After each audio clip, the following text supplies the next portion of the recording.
Here with Adrian Crawford. Adrian, thanks for being here with us. And I have been licking my chops waiting for this particular interview. We've had great folks that have chimed in. Every one of those videos I've enjoyed thoroughly.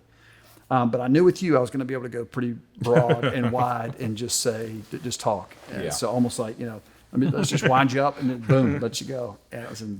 So first of all, just tell us a little about who you are, your family, how'd you get here, et cetera. Well, first of all, I appreciate you having me. And I honestly appreciate you guys and what you're doing here and having this conversation. Again, I know that, being in this city for a while, the reality of what Wildwood actually has been in the city is actually, again, I always have such the utmost respect for churches that have been here and planning and doing the hard work of seeing people come to Jesus and seeing disciples be made and on and on. And so, and also I always say it's a credit to you guys because honestly, to lean into this conversation right now, it is one of those things to where it has to make us really uncomfortable. So the willingness for you guys to do that, because you can just go as business as usual. There's some people who are just like, they're making this to be a political thing or whatever. But you guys are willing to take this step and to lean into it. So, I applaud you guys for doing that. I came here. I'm from Akron, Ohio. I'm a coach's kid. My father was a Division I basketball coach for 30 years and played basketball Florida State. So I played my first year at the University of Tulsa. My coach got the job here at Florida State and wanted me to come. So I came here, came to Tallahassee. I met my wife here.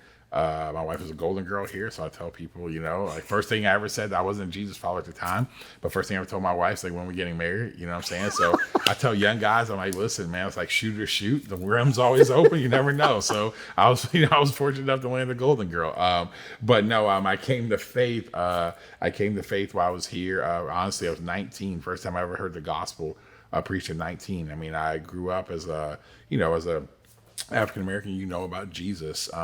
But I couldn't tell you, I knew Jesus died on the cross. I couldn't tell you why he had to die on the cross. I didn't know anything about the Bible. I knew the story of Adam and Eve. I knew they ate. I always thought it was an apple. They ate an apple. Something went wrong. I had no idea what went wrong. I knew about Christianity, the cross. So for me, I love business. So the cross to me was it's like the Nike check or like the Starbucks goddess was the brand of Christianity. But man, I heard somebody preach the Bible and I was 19 and they were just preaching about this man named Jesus who came and died in the reality that I was that I had sinned. And there's nothing you could have told me that I wasn't a good person. I wasn't going to heaven, right? But started realizing that I started on my own journey, reading this and realizing, this is in the Bible. It's one of those moments where you're like, this is in the Bible? This is in the Bible. First time I ever heard about not having sex before marriage. I'm like, this is in the Bible? I'm like, there's no way. This can't be in the Bible, right? And so all this stuff. And then probably for my first time hearing the gospel, about 9 months later, I got radically transformed. It was in a moment to where I was at a conference and when I say not an audible voice, but the thing within, I literally heard the Spirit of God speak to me, say, choose today who you're going to serve. Now, I'd never read the book of Joshua in my life. And I knew in that moment. So, the whole altar call thing, I had been in enough of those kind of services up at that year, they're going to do that thing. So it was 10 minutes into when I heard that. And so as soon as the guy, said it, it was actually Dr. Rice Brooks, who's the writer of the book God's Not Dead. He's actually a friend of mine, and he said it. I didn't even let it get out of his mouth. He started bow your heads, and I'll never forget. I started walking straight down there. He didn't even invite me down. I just went down there, and in that moment, man, there was so I radically came to Jesus, and then I went to go play. I played here. Went to go play professionally in Spain. Me and my family moved back here. Me and my wife moved back here. And man, we really just, we came back to Tallahassee, and the reason why I was in Spain and really felt, when I was playing that God was speaking to me a lot. I would go to practice, come home, I literally read my Bible, read my Bible for 3 hours. It was some of the most incredible times. It would literally be God would sit next to me as I was learning the Bible.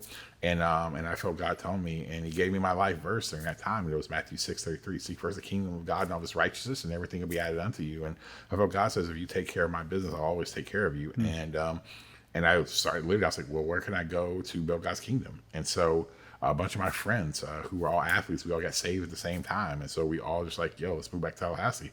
So we all came back to Tallahassee, was here, did athletic ministry on campus, as well as started my first business. I did basketball skill training, and And so we just built that up and kept doing that, and then I decided to, right around 2011, that when I felt like God would lead me to plant a church. I kind of got that call in 2004, but about 7 years later, and then around 2013, we planted a church called Engage. So at that current time, my wife was running a dance studio, I was running a basketball business, and we had nothing else better to do with 3 children. It was like, hey, let's go ahead and start a church, right? Again, I started a few different businesses. I tell people, I would start 8 of them before I started another church again, right? But short, man, we did that, and I always felt called to be bivocational. And so the reality, what that means is just like, I pastor and lead a church, but also, work, run business, stuff like that. And over the course of the last 7 years, we grew a church of 18 of us in a living room to well over 1,000 some odd people. And man, we are split ethically straight down the middle. We are 45% black, 45% white, 10% other ethnicities. And I tell people all the time in our church, it's Black lives, blue lives. Kneel, stand, love Colin Kaepernick, hate Colin Kaepernick, love President Trump, hate President Trump, feel the burn, make America great. They're all there. And so most people are like, well, what's it like pastoring a multi-ethnic church? I'm like, most of my time is just making sure we don't kill each other and just continue to push forward. So that's pretty much my job. But no, I love it. And man, and this is kind of where we're at. And it's an incredible, it's been an incredible ride, and I'm incredibly grateful. I love the city that I live in. I never thought that God would have me be here, because again, building a multi-ethnic church, normally that happens in, like in cities, Miami and Atlanta, Los Angeles, places like that. But, I just feel like God just says, I want to do something that when people, look at it, it'll be like, man, surely God's with those people. And that was kind of the verse that God gave us when we started our church, that we said, we don't want to go anywhere unless you go with us, because we want people to know that it's so profound that they would say, surely God is with those people. And so that's kind of what we do. And I've got 3 incredible children. I've got a son, Jalen, who's 15, Brooklyn's 12, and Peyton is 9. And so, and my wife runs a dance studio, has 2 locations. So we have a lot that's going on, but actually what I love about it is that we're actually on mission. And I wake up every day. I love what I get to do. So, all right. How tall are you? 6'6". So the most important question I may ask you all day: can you still dunk? No. Well, if I give me, you know what? I've lost like 30 pounds, and I got about 20 more to go. Give me the 2 months. The 2 months I can. 2 months I'll be able to. That's my goal. You can give me 10. In fact, you could take away 20 years, and I still couldn't dunk. So I'm jealous. All right, let me dive right in, because your church, you look at it. I do. There are some churches that just grow and grow and grow and grow. Yep. And I'm not sure that that's always necessarily the most healthy thing. So in other words, if you and I were to meet right now, let's say we're to meet a year later, and you were to see me then, and I became 430 pounds. Yeah. And your first thought would probably not be, whew, man, that is awesome. That's awesome. How did you do that? Am I going to put on a conference? I'm going to have people come in. Here's how to gain this much weight. But we do it in church world all the time. Wow, that's great. So churches will explode in size, and it may be healthy, but it may not be healthy. Yeah. Okay, here's what I would say from you, for sure. You have a healthy church. Yeah. I'm not saying it's flawless. Ours isn't either. But you have a healthy church, and so you've experienced a lot of growth in a short period of time. Yeah.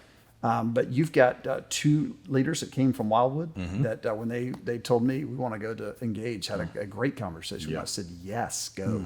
Yeah. Because you'll benefit Engage greatly, and Engage benefit you. Yeah. Great. Tell me about it. Seriously, what is it like having a congregation that is, what you're doing doesn't work in other parts of the world? Yeah. In other words, Fox News and CNN don't have these lunches together and sit down and share meals, and it just doesn't happen. Yeah. It's happening in your church, though. Yeah, I would say this.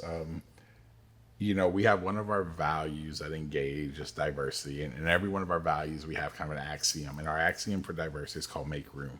The reason why I think, outside of the stuff of the grace of God, I think part of just the call of my life is the reality that we make room. My job is not to try to get someone to all of a sudden start to behave a certain way. It's actually to give them room. So in our church, we have people who they may come in, and again, as somebody myself who grew up listening to hip hop, they may not. And so they like to, I tell people I don't like to go hunting because the few times I went hunting, it was too early and I fell asleep. So I can do that at my own house, right? I can just open the windows and feel like I'm outside, instead of being in a tree stand, But I got people who are in our church who do that and they love it. They love it. And for me, I'm like, I don't want them to conform hey, you have to listen to hip hop now because you're now a part of Engage, or you have to do this. No, I want you to be who you are because how God's made you to be. And we want to give you room. And so what we try to do is give people room. And so I've got people who are in our church who out of their own mouth are prior to coming to here, that they got invited by a friend. They show up, it's this black guy on stage, and then all of a sudden they felt some type of way because of honestly their perceptions and views. But they stayed around and they realized, that gave them room. I wasn't trying to change them. They wanted to sit down and have a conversation with me. I sat down with people who literally have looked across the table from me and have said, the reason why African Americans are more in this place of poverty is because of the bell curve, right? Because of intellect. And I've had people literally look across, and sometimes I look at people, I'm like, you do realize I'm 6'6", I'm a pretty big guy, and they just but what happens though is that I push and I give real truth, but at the end of the day, I don't balk at that stuff because at the end, I always realize this is what, is what Rick Warren once said. It's my enemies will never come to Jesus, only my friends. So what I do is I lean in, I give people room, and I push back where I think some of the things they're saying is false. But at the end of the day, I try to get to know people, and we make room. And so we give people room, and that's it. And then the last thing I'll say, we major on the majors. I tell people all the time, at the end of the day, the major here is Jesus. That's the major. Now, I hold the gospel incredibly tight. I hold that reality of, the reality of creation, fall, redemption, restoration. I hold the teachings of Jesus very tight. Orthodox Christian, I hold it very tight. Forms, patterns, strategies, all it's very loose. So at the end of the day, I just give people room, but we major on the major. So I tell people, if you walk away from our church based off of somebody else's political ideology who may sit next to you, then that's ultimately your God, not Jesus. So if we break rank because of a political ideology, then that's what you worship. And so we major on the majors. And another part of my anointing, I think, of my life is that one of our friends that we know, Leon's Crump, says it best. He's like, I just have, and I say it this way, I have a very interesting way. I can say real difficult things, really harsh and difficult things, and white people actually listen to it. And so it's just I guess a grace, and do it because they know at the end of the day it comes from a genuine place in my heart. And even to African Americans, it comes from a genuine place in my heart. So I think that's why, but we just give people room, and we let the Spirit of God do what only the Spirit of God can do. So here's what I love. So you're not saying we want everyone in the room to now all of a sudden bow down and embrace this person's culture. Yeah. What you're saying is, no, we want everybody, be yourself, but we want everyone to buy into our culture. And our culture is, you just gave one of the examples. Yep. Leave room. Leave room. Our culture, and so what I tell people is that one of the biggest things I think is a knock on this idea of diversity, or not an issue with diversity today. And I would say this as somebody who's Black, who comes into, who is coming to a more predominantly white church, who's trying to build ethnic diversity, is that many times people of color feel like they have to leave their experiences and their color and their culture outside. So people want their skin color. They don't want their culture that comes with it. And so what we say is, no, listen, we want those things. Now, when I say our culture, it is the fact of, we have our values, what makes us who we are. So that is part of our culture. But as far as ethically, so like I said, if you come into our church and you want to wear board shorts and, and sandals, great. If you come from if you grew up and you didn't really go to church that much, but the church, they wore suits, awesome. Come in there. Like I said, I stand up and I'm like, listen, I preach normally in jeans, t-shirts, and I love tennis shoes. So I usually have some type of retro pair of tennis shoes. That's just how I am. But what we tell people, because it's really authentic. So the idea of so when you say people come in, we want to create an authentic culture. What I mean by authentic is this, that's a word that's hijacked in culture today. We think authenticity today is reach deep within, and whatever you pull out, that's what you are. And I'm like, no, I could reach deep within and say I want to be a horse jockey. I would never be one, or be a successful one, right? I could never do that. God never made me that way. So, but what we tell people, the authenticity is self-awareness and resilience to remain that. So it's knowing who you've been designed and created to be, skills, gifts, whatever, but also but resilience to remain that way. We want to create an authentic culture. And I think that's what we do, is create that, because I don't want you, that's the problem today. We're trying to get everyone to morph into, hey, assimilate to everything about who I am, or assimilate to everything about that, instead of actually giving people like room to be willing to do that. There had to be some things intentionally. You said, we're not going to allow this to go too far down the road. Yes. There's got to be some other things you said we want to create. Yep.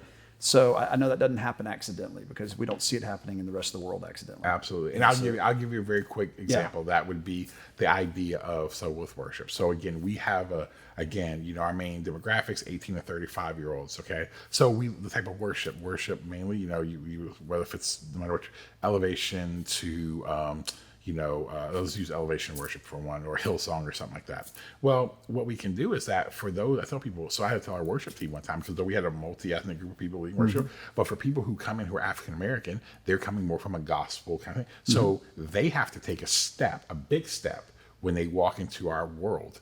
They have to take a big step. And I told our worship team, we're going to take a big step to them. So for us, we do, because at the end of the day, like, I love gospel music. And so at the end of the day, man, you'll walk into our church and you'll hear one of those songs that may come from Hillsong or whatever. And then we may have a song that comes from an African-American gospel artist and that's the mix of who we are. But what we had to do is be intentional to lean over, because many times we don't want to do that. We want everybody to walk to us and us not have to change, but people have to really take a big step. And so that's a very practical way that we were able, that we actually try to do it. Yeah, that's a great example. Yeah. And that's, again, I don't want to go down this road yet, but I do want to get there eventually. But that is where right now, when I look at a divide that seems to get wider and wider in America, I'll make the argument, I don't think that divide is actually about race. I don't think it's actually about pigment in there. That it certainly is happening, but I think it's actually about ideology and where one's coming from. And it seems to me that the majority of America is in the middle, and you've got the extremes. But what's happening is that gap is getting wider, because we're not saying, I'm going to be the first one to take a step to you. That's it. Yeah, and you're absolutely right. But think about this. And I would agree with you that I think there's always, like I always tell people, there's always the basement, right? The motives of everything. But what we have to realize is that the idea of race, right? When it comes to that, now again, if you're going to say race, ethnicity, whatever, depending on, because, I tell people, they will, the race is a construct made up by us. And, but most time when we say race, we maybe it means to be ethnicity, but we're talking about people's skin color. Well, here's the deal. Because of our nation, how it was ultimately founded, and we have to face that reality. It was not founded in a great manner. That does not mean that I don't love our nation, or people don't love our nation. It's just the fact that we have to face with the reality of what happened. But the reality is that those who are white, there has been a place in culture and society. And so this will get to your thing of how we reach across, to where there has been places of power and whatever. Now, again, I may say the word privilege, people may get triggered or whatever, but I would tell you, just embrace hear me what I'm saying, is that when there's been this little bit farther ahead, the person, just like, say for me in an organization I lead, I've got power that's there. So my job as the one who has power is to actually go give it away. Yeah. And so I have to take that step. And so what I try to encourage my friends who are white is saying, hey, well, you say, well, I didn't own slaves, I didn't do this, da, da, da. I'm like, well, here's the thing. If there is power, if there is leverage and things you have, man, your job is to go give that away. Take that first step. Again, I can encourage my African-American brothers, hey, man, you don't feel like, I don't owe, man, we've dealt with enough here. Why do I have to go take that step? Well, if you're Jesus followers, because the Bible commands us to. But just like if you're white, well, why do I have to take that step? I didn't do this because the Bible commands you to. Because why? Jesus did that for us. Because I always have to remind people, we may say, hey, people, pull yourself up by your own bootstraps. But if you actually believe the gospel said that we were these people who had no bootstraps spiritually, and Jesus steps down, God in the flesh, having all power and authority, but laid aside his rights as God, and he dies a death that we should have died, and he pulls us up, and he now imputes to us righteousness. So when we tell other people, pull yourself up by your bootstrap, again, I'm all about personal responsibility. but please understand the fact that, man, someone pulled us up. Yeah. And so we now have a responsibility to do the same thing, because that is the heart of the gospel. The heart of the gospel is to take what we have and to actually give it away. And see, that's the issue. I think when you talk about 4 levels deep, it's political ideology. I think it's power. I think it all comes back to power. And I think that we see power in Genesis 1 and we see Genesis 3. What happens? Sin enters the world.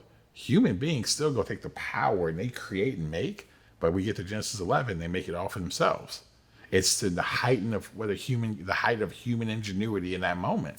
And the truth is that human beings are called to give power. So I tell people, if you have power, you are responsible to Jesus' power to leverage and give power away. Jack Welch, great leader with GE for those years. It grew like, 300%, something like that. Their stock did. He said, before you become a leader, it's all about you, your development, growth, learning, etc. The second you become a leader, it's all about them. Yes, so true. It is. It's so true. And I think that's a phenomenal quote, because when you lead people, or when you're in that place of leadership, you do, like, it's living like Jesus. It is laying down your life. It is helping, I mean, think about this. I mean, Jesus came down. I mean, he's God in the flesh. He could have just stepped down as a man, but he could do whatever he wanted to in a moment. All right, I'm about to end this. Let's go ahead and get it done. But no, he spent 30 years, this was 3 years, training and leveraging all he had to give to these 12 who would go out and change the world. And honestly, I have hope when I read the Gospels, because I'm like, man, them dudes were morons like me, right? You know what I'm saying? Every time I read Peter, I'm like, yeah, Peter, I identify. I'm like, yes. Like, there's moments where I'm like, I'm with Peter. I would have been walking on water. Then I would have probably been the ones, you know what I'm saying, rebuking Jesus, getting called Satan, like the whole deal.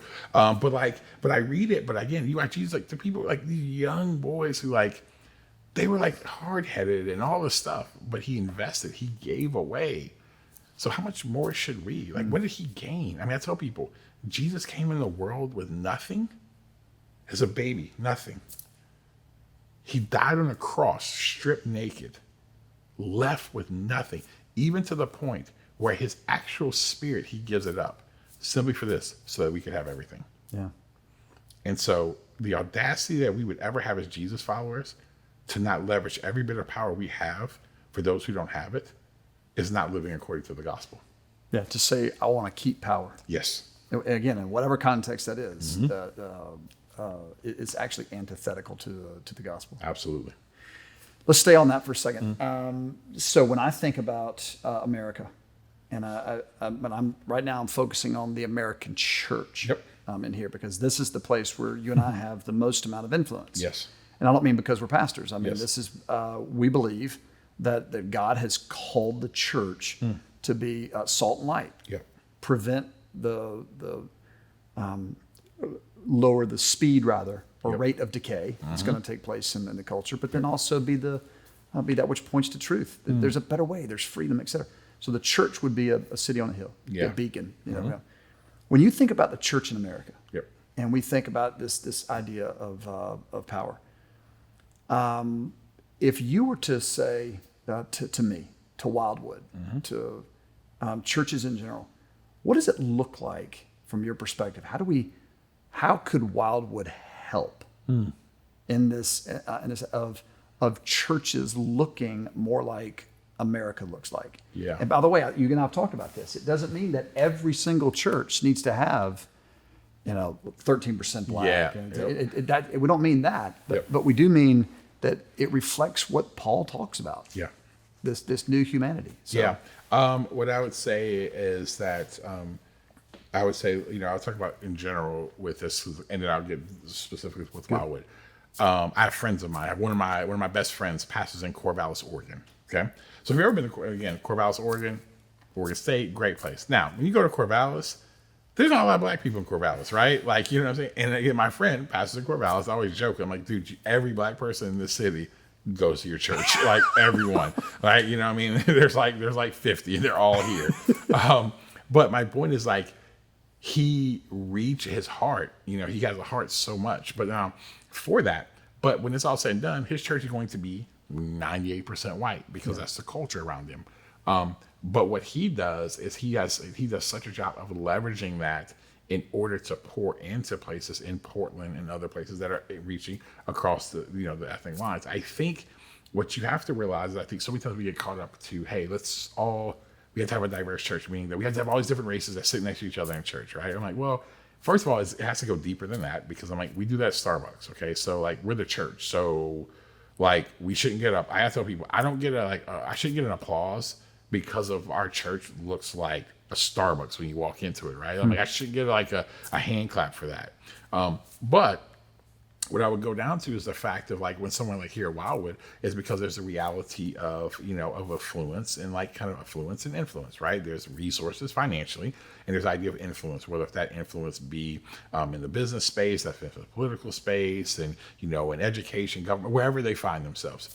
And that actually how you do it is actually taking your power, whether it's financially, if it's the idea of influence, and also knowledge, and taking that and actually investing that to those who may not have that. So many times what we do is we think the first level is this. We just think of money, right? We'll say, okay, well, hey, let's just start giving money over here. Well, yeah, that anybody giving away money, that hurts at some level, but that's not relational. But now all of a sudden you're like, oh, hey, I got influence here and somebody's well equipped and maybe for this or for that, man, maybe let me put them into my organization. Let me help them. Let me leverage this, whatever. Somebody who doesn't look like me. But the bigger thing is, man, giving like the knowledge away. I tell people all the time, listen, I'm a big believer in this, man. How I started businesses and sold one and keep creating is because I had someone who did not look like me. I didn't grow up in anybody in my family who ran business, but someone who did not live, who was not even a Jesus follower, looked at me, saw what I was doing, and said, hey, I want to help you. And you know what they did? Their knowledge, their influence, they gave it away to me. And you know what it allowed me to do? It allowed me to move forward, to then begin to create levels of generational wealth that's going to pass to my kids because someone was willing to take their knowledge and they spent time with me.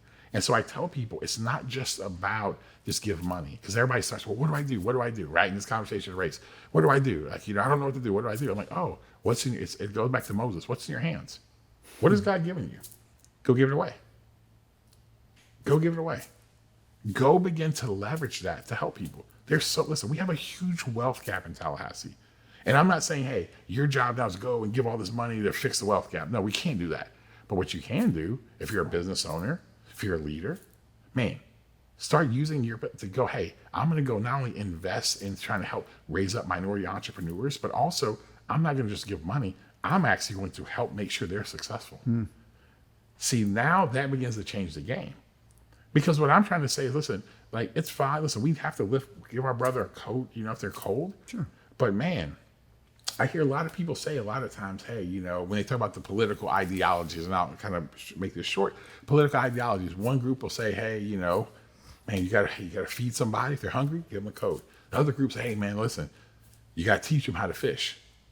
What I realize is that both parties really don't do that well. Like, they're both part of the gospel. Yeah, you should take care of them, and you should actually help them learn how to fish. But my whole thing is like, man, are you out there? Are you actually helping someone learn how to fish? Are you leveraging what you have? Because people need it. They absolutely need it. And if you can do that, you'll really start to see change and you'll start to see impact. But here's what everybody has to understand. This is a long-term thing. If you are just trying to ease your conscience, then you just write a check to somebody. If you actually want to see like gospel change, you gotta go give your life. So this thought is powerful. Yep. All right. And again, when we're looking at justice, we're saying justice, if I understand the scriptures correct, and I know you have the same view, it is not enough, biblically speaking, to be against injustice. Yeah. That is a part of the equation. Yes. That is a foundational piece. So yes, we have to be against injustice. Yes. But what Jesus makes clear, what Isaiah makes clear, what all the prophets make clear is we have to seek justice. Yes. We have to go after giving people what it is that they deserve. And what Yeah. they deserve is an equal opportunity. Yes. So what you're saying here is this. Let me just take a business. If you've got a young man, young woman that says, they've got the motivation, the drive, the creativity, et cetera. They want to do this, but they may not yet have the knowledge. They may not yet have the skill set that's been developed in order to do this. It's what you said. The gentleman came alongside you. Wasn't even a believer. Yeah. What you're saying is justice is on the one hand, we do want to see if there's a way that we can help give maybe some startup capital. Yeah. Yeah. Well, biblically speaking, though, we're saying, but we want to create an opportunity to even out this financial divide, this gap at Sigma. We want to take somebody on and meet with them regularly. Yep. Come on, that's a. Do you know how easy in one sense that sounds? But you know what you do? But even taking a step further, it becomes personal to you. Because here's the thing. Now all of a sudden, that person's success, where now it matters, where you're like, if they don't make it, where you even feel like, I failed if they don't make it. When you start carrying that, it changes everything. Because yes, people need mentoring, but when you start to carry their levels of, hey, they have to be successful when you do that. But see, it goes, so you talk about this with justice. Justice goes beyond than just noticing. Think about Nehemiah, right? Nehemiah is besides Jesus, my favorite person in the Bible. Well, Nehemiah 5 sees what? Countrymen treating other countrymen, they were treating them in just manners. So what does Nehemiah do? First says he gets angry. So again, that's a whole other conversation of emotion and all that. But then it says he thinks about it, ponders it, but he doesn't stop there. He calls the nobles together. So he doesn't just say, hey, let's have a meeting, and then let's have a round table. Committee. Let's have a committee meeting. Then on top of having a committee meeting, okay, let's see what the scriptures actually say about this. And then let's look at the commentators, what the commentators say. And then let's have another meeting let's read books on other people who have a different opposing view than that. And then after we do that, let's come back together. And normally what we will do is then try to come up with a theology that actually fits what we actually wanted from the beginning, right? He doesn't do that. He just says, listen, this ain't right. And he calls them out. And then that stop there. He goes and calls the nobles out. Then he goes to the next level with them. Then he calls an assembly. He puts it on Front Street for the whole assembly, for people they were treating unfair. Then he does, and then it literally says, it's like, I continue to apply pressure. Then what does he do next? He says, hey, this is what you're going to go do. You're going to give them back this, and this. And they said, let it be done. Amen. Right? My point is this. Nehemiah was more than this. He saw injustice. But there was action. Because here's what I believe. I believe many people have not fully, we talk a lot about the gospel. I think many times we don't live out the fullness of the gospel. We live out the death of Jesus. He died in our place for our sins. And it is only through his finished work that we are now saved by his free gift of salvation. But the reality is 3 days later, he came back to life. And the Bible, Paul writes, the same spirit that raised Christ from the dead now lives in us. We are now called to be presence carriers. And so when being a presence carrier simply means this. It means that we are now called to live out this resurrection. So what does that mean? Our gospel has to have social implications. If your gospel does not have social implications, then you have half of it. You don't fully have it. And many people, we hide underneath theology and all these things, not to actually have action in the world. And that's what society's seeing in this idea of race. Because right now, where the church, I believe, is starting to make itself where we're going to be a witness or we're going to damage this idea of being a witness, is the fact of us really facing the realities of systemic things that we see in our world today. And so, we go from a business, but what about in the idea of our criminal justice system that we deal with? The reality is this. Unless you think African Americans are more inherently evil, unless we're more inherently evil, we are incarcerated. African American men are only 6%, 6 to 7% of the population, but yet and so over 50 plus African American men are incarcerated. Now, unless we're more inherently evil, we have to at least say there may be some societal and things and whatever, and it's multiple. Breakdown of family, because I know that's where people are going to go. Well, it's a breakdown of families, no fathers. But okay, well, we don't want to talk about the crack cocaine and the crack, that whole epidemic. We won't go there. But the whole thing, though, is like, yeah, that's part of it.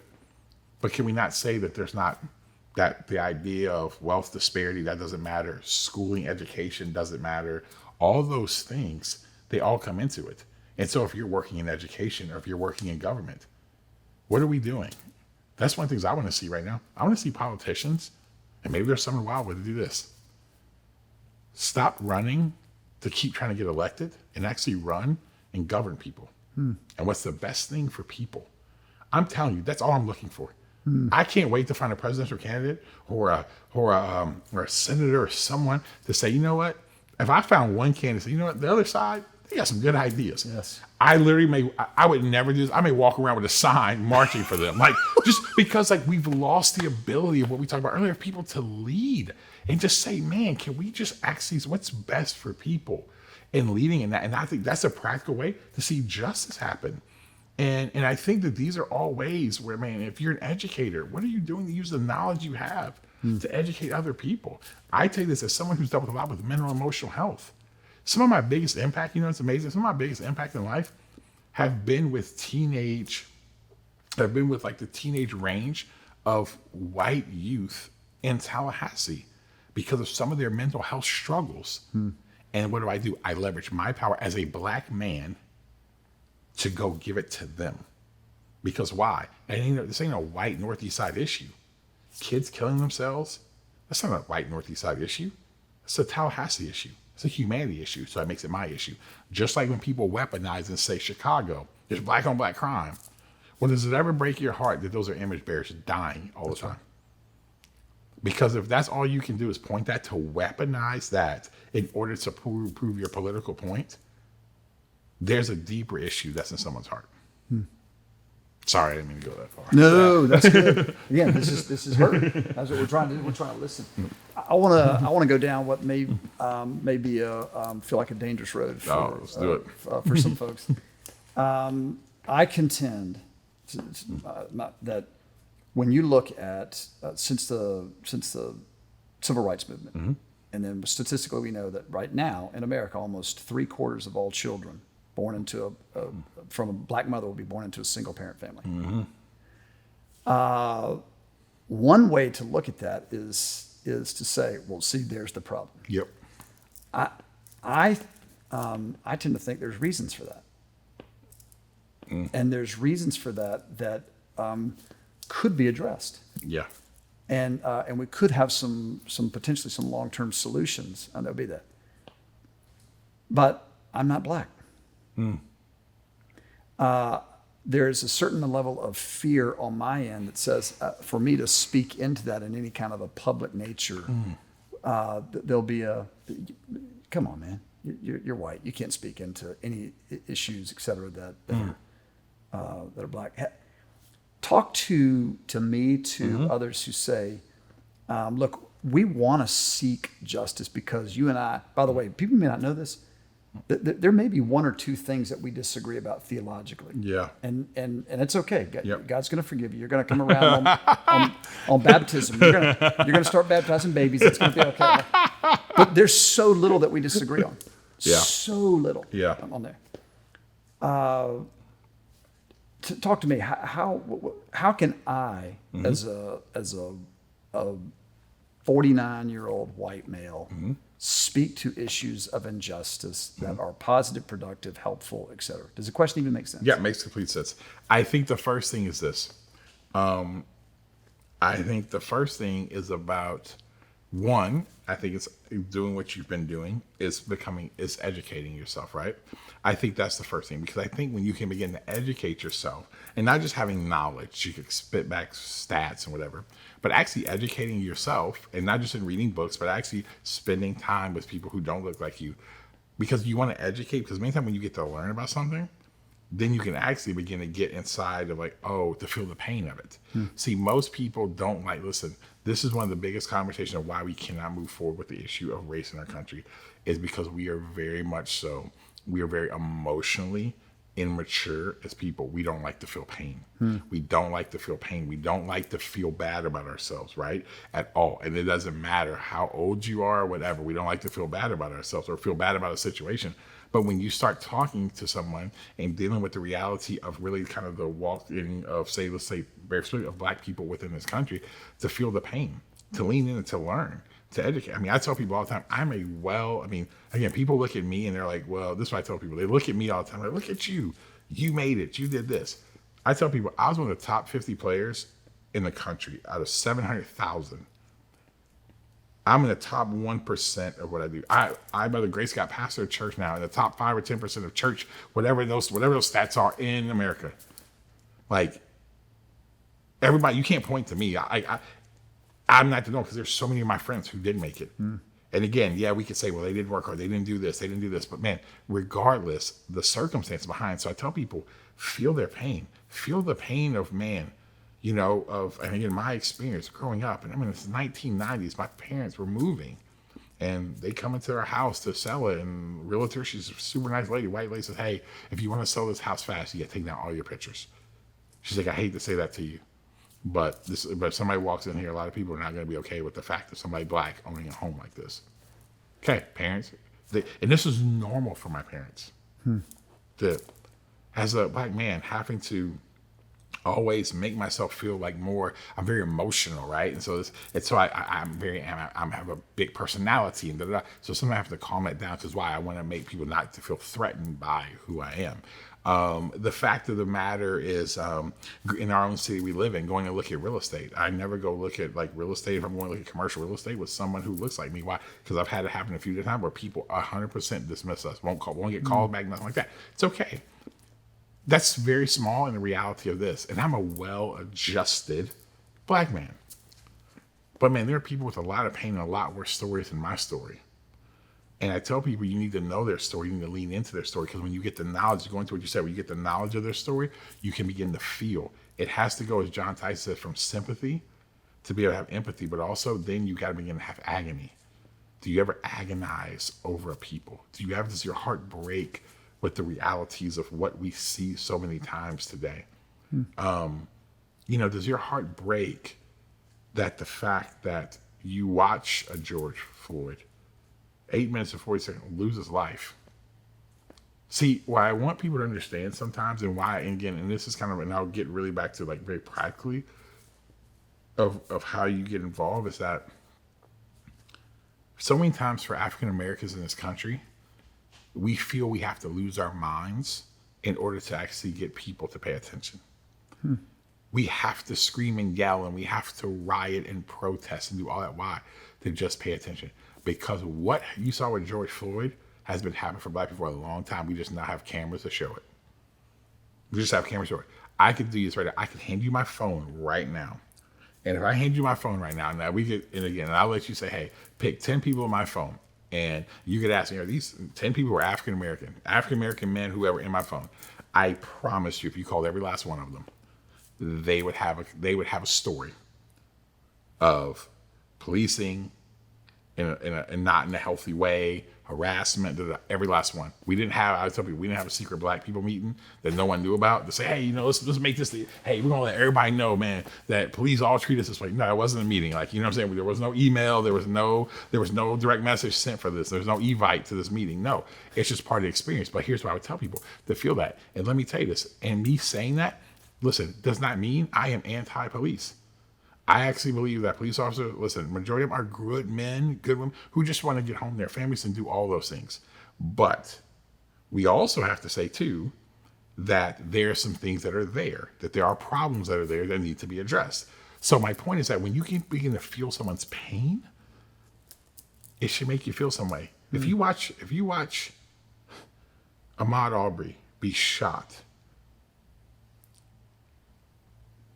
or the horrific things I saw come out after George Floyd, where people began to read off his criminal record. And I know why they were doing it. Well, hey, we've turned him into a martyr. Somebody died. Can we just mourn the fact that a man died? And what does it matter what his criminal record was or why he died? See, we don't feel pain anymore. We've lost the ability to lament. We don't do it. And so when you don't do that, and the way you begin to lament, you educate yourself because you can begin to feel the pain. Now, from there, you ask, what do I do? Then I tell people, man, then you begin to do the work, but are you willing to do the work in private? See, that's the issue. See, why we're seeing a lot of fumbles from like white evangelical leaders publicly right now in this issue is because they've never had to not lead from the front. They've never had to lead from the front, and they don't know what to do. I got to do something. Oh, what do I do? What do I do? And it's like, no. You're not the one to be seen right now. And that's so hard because what it's exposing the idolatry. And nobody wants to talk about that. It's exposing idolatry. Are you willing to do the work when no one's around? Are you willing to, again, what's in your hands? Are you willing to go do the work and no one will ever see you do the work? And you know what you're going to have to deal with when people ask you? Well, they don't see it on Facebook or Twitter or Instagram or whatever. Well, are you really doing anything? Yeah, I am. Here's what I've been doing. I got good friends of mine who are in the city, and they probably wouldn't want me to do it, but I'm going to do it because they need to be known. But Susan and Chip Johnson, they're just Tallahassee folks. Probably if I say this, people will know who they are. And I've known Susan and Chip for a long time. And what a lot of people don't know about Susan and Chip is that for years, when no one knew, they were going to the south side of town, just serving kids, investing their time, energy, and money, taking their kids with them.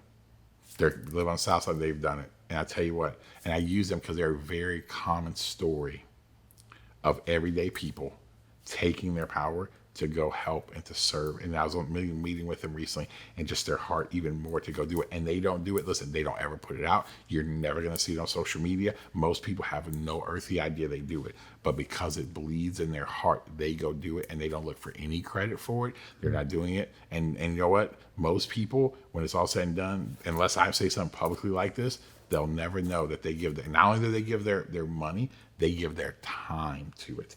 They give their influence to still helping some of these young men who they've helped throughout the years. And so my point is, why I say that's the work. It's private. But a lot of people don't want to do that because they want it to be seen, to make it seem like they're doing better. So, and that's a long answer, but yeah. No, that is helpful. So you'd say, hey, empathy is not an endorsement. Yeah. Okay, it's a phenomenal talk that for me, again, like you're saying, forget the name George Floyd right now. Yep. I'm not talking about that specific case. I'm talking about in general. When people die, as believers who see image bearers in there, we've got to grieve. That's it. Jesus grieved death.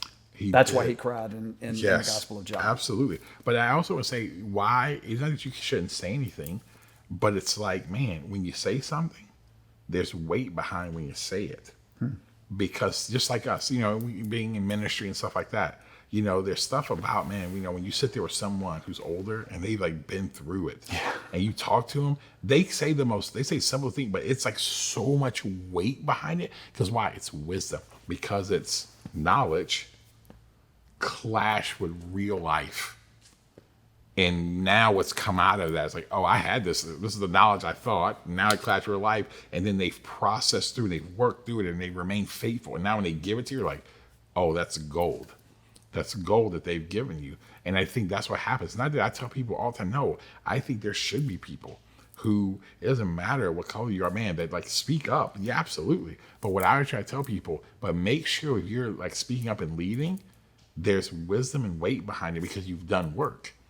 Just knowing facts doesn't mean you know anything. Even just having a little bit of empathy doesn't mean you know anything. It's the fact when you put all that together and now you've been doing the work, you've been leaning in, you've been working, you've been talking, you've been out there trying to push things forward. Now you've got real knowledge and real understanding, and that carries. We have a lot of people across the spectrum, I'm going to say this, who are talking about stuff they have no idea. One of my biggest frustrations is this.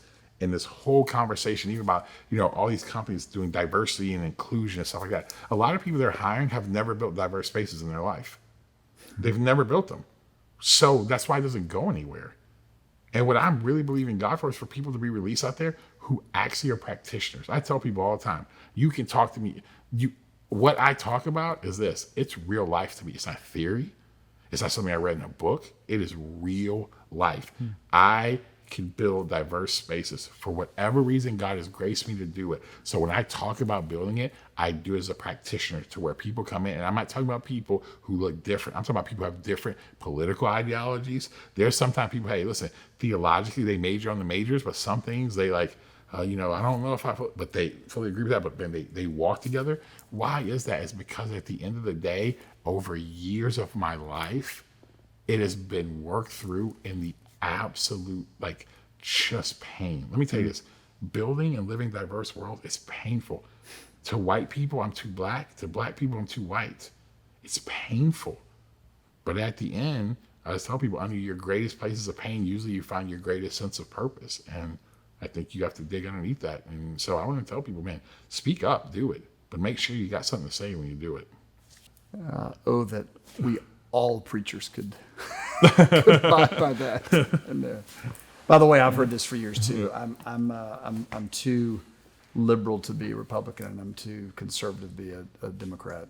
Which, if you're getting shot from both sides, that means you're probably in the right place, right? I tell people, man, and that's the tension. That's the other thing I say. It's like, even with race, we gotta learn how to manage tension. Like, it's not black and white. It's tension to be managed. And sometimes you gotta lean to a side a little bit more.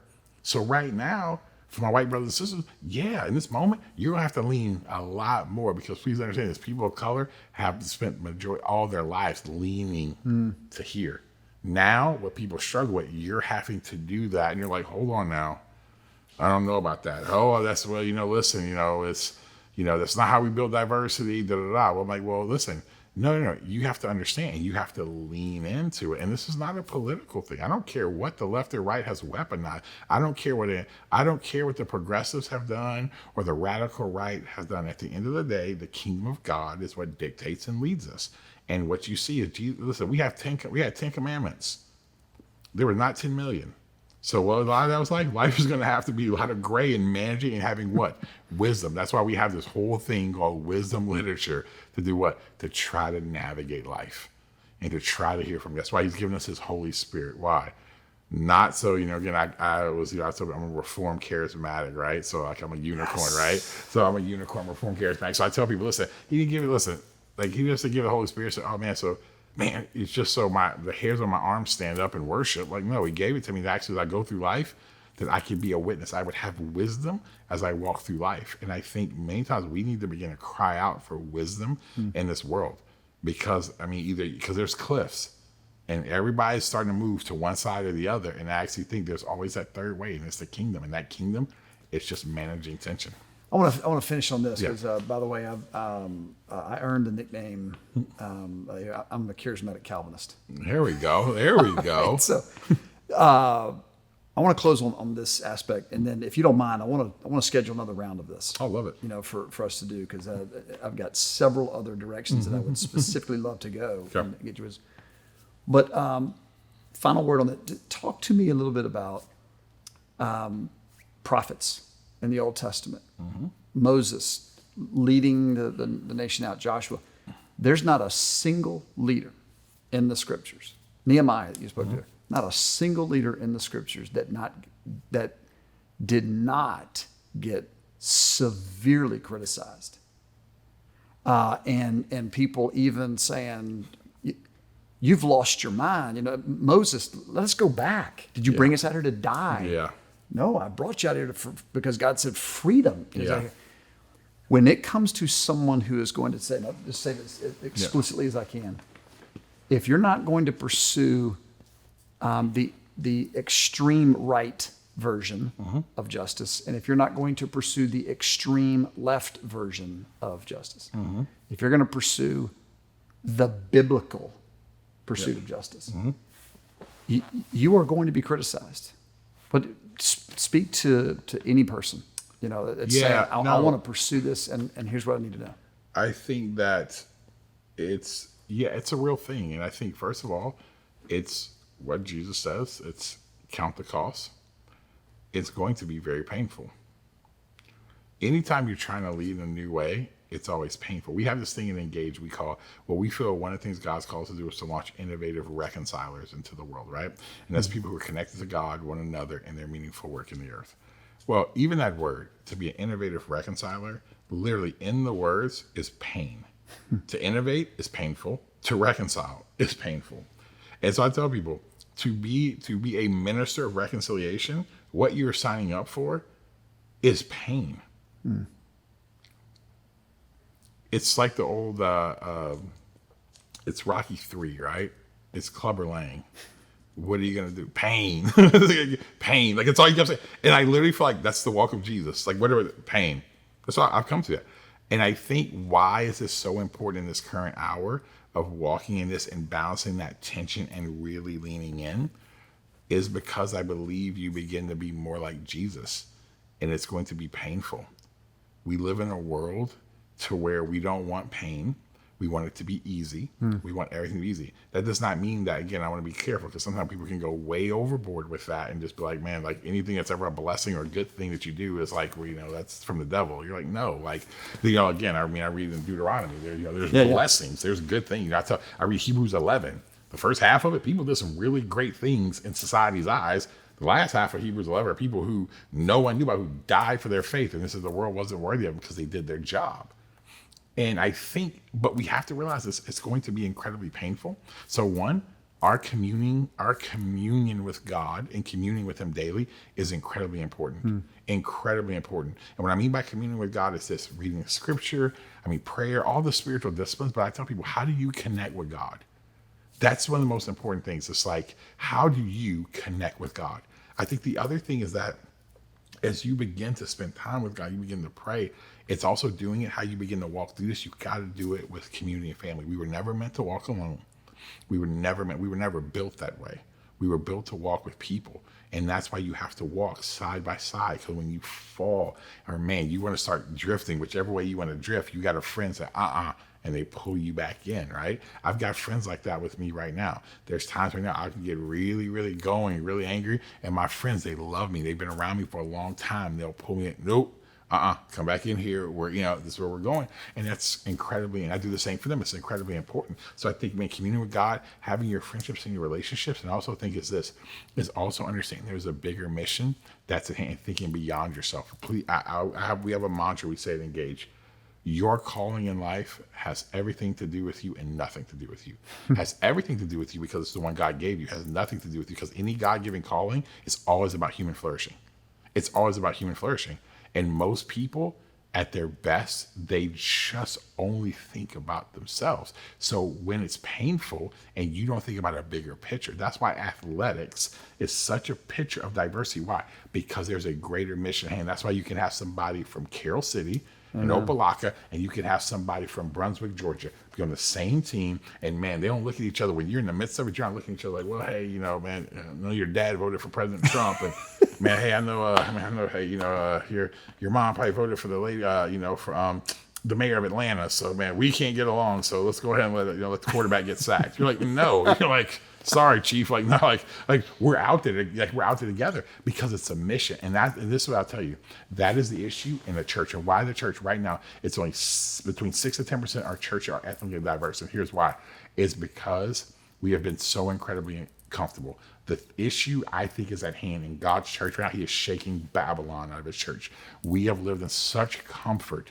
And the reason why we have no voice to speak into race, because you cannot export what you do not have. And so we're comfortable. And so what ends up happening when you're just comfortable is that, man, it doesn't stretch you. It doesn't pull you out of doing this. And I think what God is trying to do, even this moment, if his church would wake up, is that, hey, we have a mission that's at hand. And so now all of a sudden, whether if it's Engaged Church or Wildwood, man, if it's Bethel downtown, or man, it's Four Oaks or whoever, listen, we're on the same team. We have different parts of the wall, but we're on the same team, and we're going after something. And when you do that, you don't care. Then theology is this: do we major on the majors? Do you believe in Jesus? Yes. Do you believe he's the Son of God? Yes. Do you believe he lived a sinless life? Yes. Do you believe he resurrected? Yes. Do you believe that's the only way we get in heaven? Yes. Cool. All right, we major on the majors, right? Then let's go see people won to him and see humans flourish. If you can do that and you can push through that, that's what it is. But there's got to be a bigger mission. Everything and nothing.